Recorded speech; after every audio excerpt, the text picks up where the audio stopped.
Do you want to know exactly how it feels to mask as an autistic person? I want you to think about how you change your behavior around children. Nice bow tie, by the way.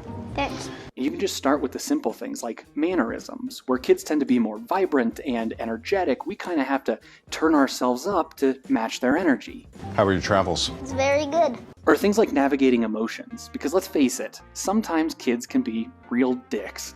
And as adults, we are often brushing things off, while being very strategic about how we speak and act around kids.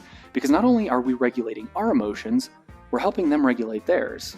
The reason we change our behavior around kids is because there's such a big difference between our experiences and where we are mentally, and that gap is so big that it even affects things like language. I mean, think about how often you're talking to a kid and you think, I know the words that are coming out of your mouth, but you're using them in a way that I just don't understand. Mom says you ate all the baby birds. The conversation can start to feel clunky because you're taking what they said, translating it into something you understand, coming up with a response, and then translating it back into something they understand. Peeps? Do you mean peeps? That's candy, dude. Mom says you have a problem. Being around kids can be exhausting. What do they know already? What's appropriate? I don't want to scar them. I don't want to confuse them. Man, I'm really tired of dying Easter eggs. But hey, seeing the joy on their face and me making them laugh makes it all worth it.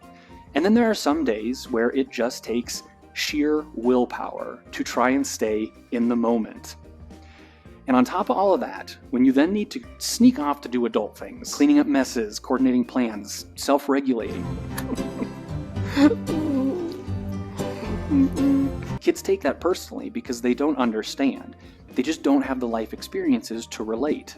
This is what it feels like to mask around other humans. And I'm not calling Aulistics unintelligent or underdeveloped or insert offensive takeaway. I am focusing on the dynamic of that relationship, where there is such a big gap between your experiences and your mannerisms and your needs and the way that you communicate.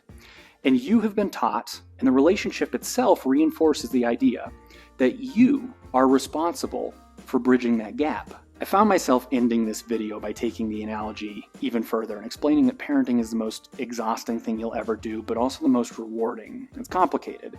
And just because we mask doesn't mean that we like our friends any less or we're being fake. And then I realized that in a video where I am advocating for the autistic community, I am still ending it by trying to regulate Aulistic's emotions. And I just thought that was a chef's kiss illustration of how deeply that is beaten into us. And that's why I ask,